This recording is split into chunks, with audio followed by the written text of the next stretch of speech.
ভাবে বলে উঠলেন যে হ্যালো এভরিওয়ান। আমার এই সুন্দর ঠাকুর ঘরের হওয়ার আগের একটা ঘটনা বলি। আমাদের বাঙালিয়ানার মতন তো আর কিছু হয় না, বলুন। দেখবি ঠাকুরের জায়গা ঠিক তৈরি করে নেবে, কন্ট্রোল করতে পারি না। আজকে হবে cooking for myself.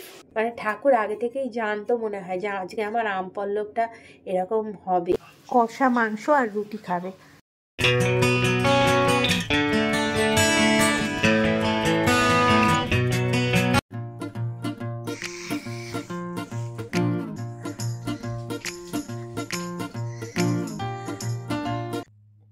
So hello everyone, good morning, hope you are all doing great. কি ভাবছেন আমি পাগল হয়ে গেছি? পাগল নই, আরে শুনুন কি হয়েছে মশাই। আজকে না, দুদিন আগে আর কি ভিডিও এডিট করতে করতে হঠাৎ করে একজন ভদ্র মহিলার ভিডিও মানে স্ক্রিনে চলে আসে না, অ্যাড হয়। তো ওনার অ্যাকচুয়ালি ইটিং ভিডিও, বুঝেছেন তো, মানে খাওয়ার ভিডিও। তো দেখলাম উনি খাওয়ার আগে হঠাৎ করে এরকম ভাবে বলে উঠলেন যে hello everyone, good morning, hope you are all doing great. তো আমি ভাবলাম যে মেয়েটি বাঙালি, কিন্তু কথাগুলো বেশ ভালোই, অ্যাকসেন্টটা বেশ ভালোই। তো ওই জন্য আমি চেষ্টা করলাম তার মতন একটু বলার আর কি। Hope I am unsuccessful. যাই হোক, আমাদের বাঙালিয়ানার মতন তো আর কিছু হয় না, বলুন। তো বাঙালিয়ানায় ফিরে আসা যাক। হ্যালো বন্ধুরা, গুড মর্নিং। আশা করছি আপনারা সবাই খুব ভালো আছেন। আর আজকে হলো বৃহস্পতিবার, তো আজকে আবার সকাল থেকে ব্লগটা স্টার্ট করলাম। স্টে টিউন, সাথে থাকবেন। কে আসছে? আওয়াজ হচ্ছে? কিসের আওয়াজ হচ্ছে? ওয়াশিং মেশিনের?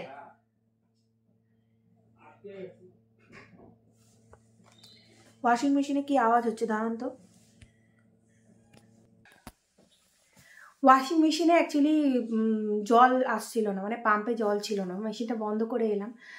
এই দেখুন, এই যে দেখছেন ওখানে একজুড়ি রয়েছে, কালকে জামা কাপড়ই এখনো মানে ওগুলো একটু স্যাঁতস্যাঁতে রয়েছে, রোদ্দুরই তো উঠছে না। ভেবেছিলাম ওগুলো একটু সকালবেলা রোদ্দুরে দেবো, রোদই নেই। কি বাজে ওয়েদার, স্যাঁতস্যাঁতে ওয়েদার। ঠান্ডাটা যেন গিয়েও আবার ফিরে আসছে। সকালবেলাটা তো একটু রোদ হতে পারে, বলুন, জামা কাপড়গুলো শুকিয়ে গেলে তারপরে তো আবার হতে পারে, যেন মনে হচ্ছে আমার মর্জি মতন হবে। সকালবেলা উঠে চাটা খাওয়া হয়ে গেছে। সৌরভ বাড়িতে থাকবে না, তাই রান্না বান্না সেরকম চাপ নেই। কিন্তু কালকে জানেন তো, কালকেও সৌরভ ছিল না বাড়িতে, তো কালকে সিদ্ধ ভাত খেয়েছিলাম। আজকে আর সিদ্ধ ভাত খেতে ইচ্ছে করছে না, আবার নিজের জন্য কিছু রান্না করতেও ইচ্ছে করে না। মারা মানে আমার মা বাবা ঘুরতে চলে যাচ্ছে প্রায় 13 দিনের জন্য তিরুপতি। তো ওই জন্য কাছাকাছির মধ্যে মাটাই তো থাকে, তো ওই জন্য মনটা একটু খারাপ খারাপ লাগছে। মানে যাই হোক, কাছাকাছির মধ্যে একটু মাটাই থাকে, একটু টুক করে যদি মানে মনে হয় একটু ঘুরে আসি, তাহলে একটু মায়ের বাড়ি থেকেও তো একটু ঘুরে আসতে পারি। আর সৌরভ যদি বাড়িতে না থাকে তাহলে তো পুরোই আমি একা। এখন যদিও একা নই, মাঝে মধ্যে আপনাদের সাথেও একটু ঝুপিঝাপি বক বক করে নিই। তো চলুন দিনটা শুরু করি, নইলে না অনেক বেলা হয়ে যায়, তারপরে আমাকে প্রচুর তাড়াহুড়ো করতে হয়। দিনটাও শুরু করি, ব্লগটাও শুরু করি, আপনারা সাথে থাকুন। আর কোথাওটি চলে যাবেন না কিন্তু, একদম শেষ অবধি আমার সাথে থাকবেন কিন্তু। দেখুন, এটাকে কিন্তু আবার খারাপভাবে নেবেন না।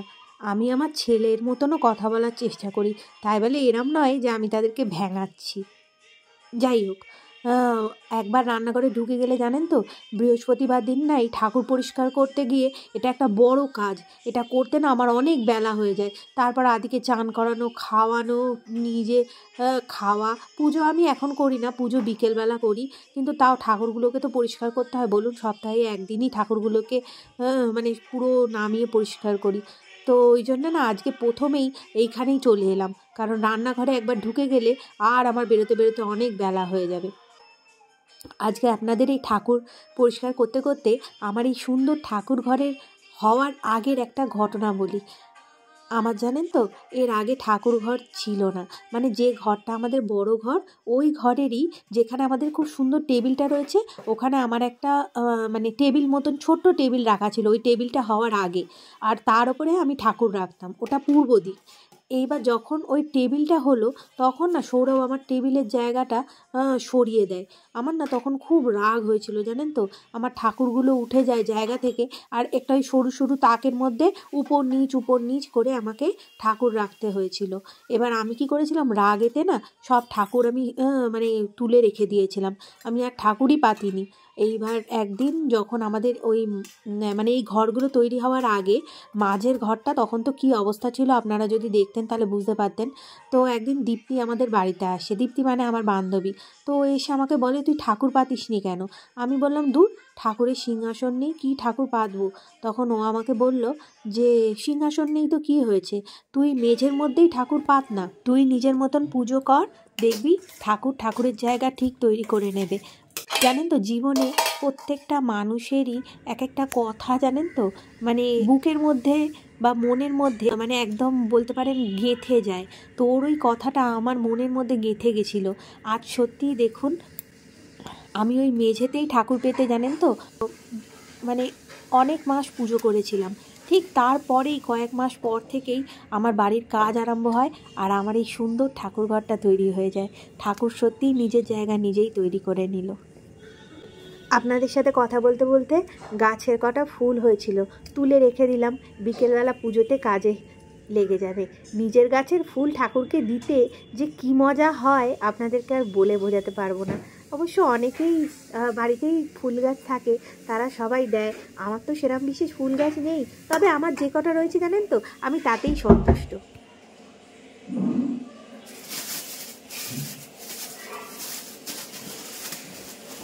আমার না লোককে নকল করার অভ্যেসটা খুব খারাপ, কিন্তু কি করব,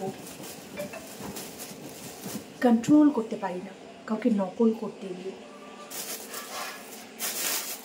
মনে হয় যেন ওর মতন একটু বলার চেষ্টা করি।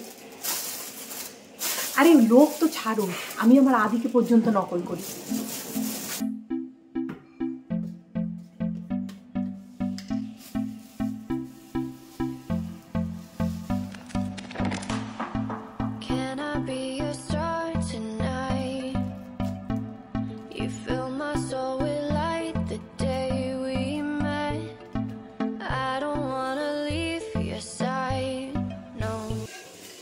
আজকে হবে কুকিং ফর মাইসেলফ, যা ইচ্ছে তাই বানাও আর খাও।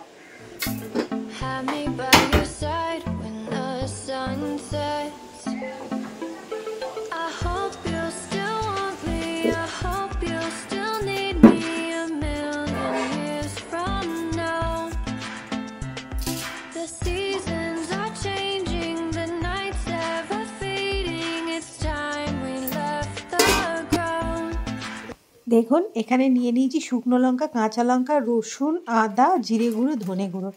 এগুলোর একটা সুন্দর পেস্ট বানিয়ে নেব। কাল যেহেতু সিদ্ধ ভাত খেয়েছি, ওই জন্য আজকে না একটু রসালো কষালো ঝাল ঝাল জিনিস খেতে ইচ্ছে করছে।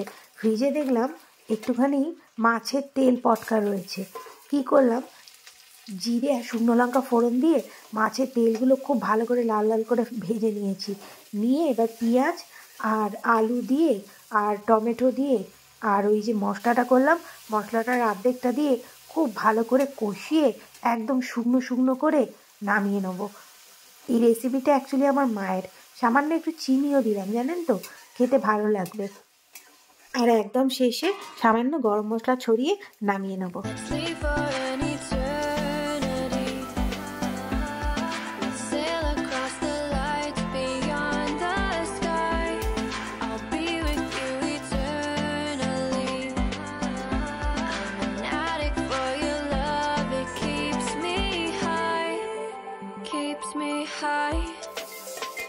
আজকে আদিকে পাবদা মাছের ঝোল দেব, শুধু গাজর আর আলু দিয়ে। আর আমার ট্যাংরা মাছ রান্না করব। মাছগুলোকে ভেজে নিলাম, দিয়ে জিরে ফোড়ন দিয়ে আর পেঁয়াজগুলো একটু হালকা করে ভেজে টমেটো, নুন আর যে মশলাটা ছিল সেই মশলাটা দিয়ে, হলুদ গুঁড়ো, লঙ্কা গুঁড়ো, বেসিক কিছু মশলা দিয়ে কষিয়ে ব্যাস গামাকা গামাকা করে লাস্টে ধনেপাতা দিয়ে নামিয়ে নেবো।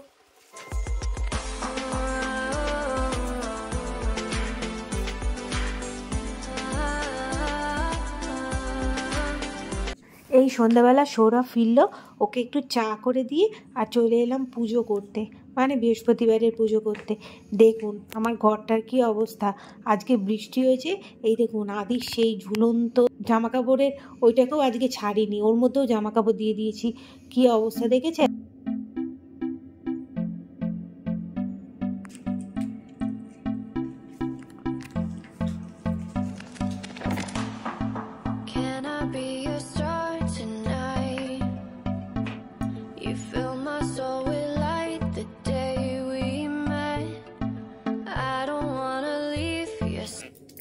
এই যে দেখুন আম পল্লবটা, এটা এখান থেকে ছেড়ে গেছে, এই যে দেখতে পাচ্ছেন এখান থেকে এটা একটুখানি লেগে রয়েছে, মানে কোনো রকম লাগলেই এটা খুলে যাবে। এইবার আমি তো পুজো করতে বসে খুব টেনশনে পড়ে গেছি, সকালে মাজতে গিয়ে অতটা খেয়াল করিনি, এটা খুলে গেছে। তাই এবার ভাবছি যদি এটা ভেঙে যায় কি হবে। তো মঙ্গলবার দিন পাপির ফুলমালা, মানে ঠাকুরের ফুলমালাও আনতে গিয়ে তখন দেখি যে কোনো রকমভাবে ওই মালার সাথে জানেন তো একটা আম পল্লব চলে এসেছিল। আমার আম পল্লবটা রাখার কথা নয়, কারণ আমি তো জানি যে আমি তো পিতলের আম পল্লব ইউজ করি। তা আমি ভেবেছিলাম আম পল্লবটা ফেলে দেবো, জানি না কেন হঠাৎ করে মনে হলো যে আম পল্লবটা রেখে দিই, সামনে তো বৃহস্পতিবার আসছে, রেখে দিই। জানি দুটো আম পল্লব তো দেবো না, একটাই দেবো, কি জানি কেন রেখে দিলাম। এইবার দেখুন আজকে বৃহস্পতিবার, আজকে ঠিক আমার আম পল্লবটা কাজে লেগে গেল। মানে ঠাকুর আগে থেকেই জানতো মনে হয় যে আজকে আমার আম পল্লবটা এরকম হবে। ওর বাবাকে বললাম যে এইটাই নিয়ে গিয়ে আবার একটা এনে দিতে, এটা খুব শখ করে কিনেছিলাম জানেন তো তারাপীঠ থেকে। মনটা একটু খারাপ লাগছে যে আমার মানে প্রথম ঘট পাতলাম, তার আম পল্লবটা হয়ে গেল। দেখি যদি এটা ঝালাই করা যায় না, আমি এটা ঝালাই করেই নিয়ে আসবো, আর যদি ঝালাই না করা যায় তাহলে তো আরেকটা কিনতেই হবে। চলুন এবারে রান্নার দিকে যাব।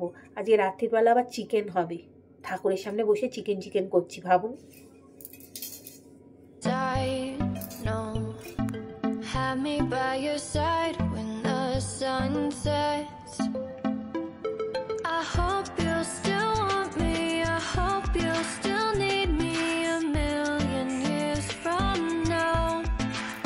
এখানে দেখুন আমি গোটা গরম মশলা, মানে 3টে এলাচ, 2-4টে লবঙ্গ আর 2টো স্টিক দারচিনি আর শুকনো লঙ্কা, আদা রসুন, এগুলো একটা পেস্ট বানিয়ে নেবো। আর এখানে চিকেনটা খুব ভালো করে ধুয়ে নিয়েছি, চিকেনটাকে খুব ভালোভাবে ম্যারিনেট করব। তার জন্য এখানে কাশ্মীরি লঙ্কার গুঁড়ো, হলুদ গুঁড়ো, সামান্য গোলমরিচ গুঁড়ো, নুন আর সামান্য কসুরি মেথি, আর এখানে টমেটো দিয়েছি আমি একটা বড়। টমেটোটাকে ব্যালেন্স করার জন্য একটু চিনি, আর যে মশলাটা করেছিলাম সেই মশলাটা, আর 2 চামচ সর্ষের তেল দিয়ে খুব ভালো করে ম্যারিনেট করে চিকেনটাকে রেখে দেবো। ব্যাস এবারে আলুটা খুব ভালো করে লাল লাল করে ভেজে নিয়ে তেজপাতা ফোড়ন দিয়ে তার মধ্যে পেঁয়াজগুলো দিয়ে, পেঁয়াজগুলো খুব ভালো করে লাল লাল করে ভেজে নিয়ে পুরো ম্যারিনেট করা চিকেনটা দিয়ে দেবো। দিয়ে এবার চিকেনটাকে খুব ভালো করে কষাবো, কষিয়ে আজকে শুকনো শুকনোই করবো, কারণ সৌরভ বললো যে কষা মাংস আর রুটি খাবে। তো যাই হোক, চিকেনটা আমার এখানে একটু কষার পর আমি একটু জল দিয়ে, আর একটু মানে বাটি ধোয়া জলটা দিয়ে আর আলু দিয়ে আবার একটু খুব ভালো করে কষিয়ে নেব। নিয়ে সামান্য পরিমাণে জল দিয়ে চিকেনটাকে ফুটতে দেবো, দিয়ে শুকনো শুকনো করেই নামাবো, কারণ যেহেতু কষা খাবে বলেছে। তো আজকের মতন ব্লগটা এখানেই শেষ করলাম। আশা করি আপনাদের ব্লগটা ভালো লেগেছে। যদি ভালো লেগে থাকে লাইক কমেন্ট শেয়ার করবেন, আর যদি একটু বেশি ভালো লেগে থাকে তাহলে তো চ্যানেলটাকে সাবস্ক্রাইব করতেই হবে। তো আজকের মতন এখানেই বিদায় নিচ্ছি। সবাই খুব ভালো থাকবেন, সুস্থ থাকবেন, আর সব সময় হাসতে থাকবেন। Good night, by. আর দেখুন এইদিকে আমার রুটিও হয়ে গেছে, সব পুরো গ্যাস থাক নোংরা, কী করবো। ও আদি তো রাত্রে 2 রুটি খাবে। তো চলুন এবার আমি রান্নাঘরটা পরিষ্কার করি। Bye bye.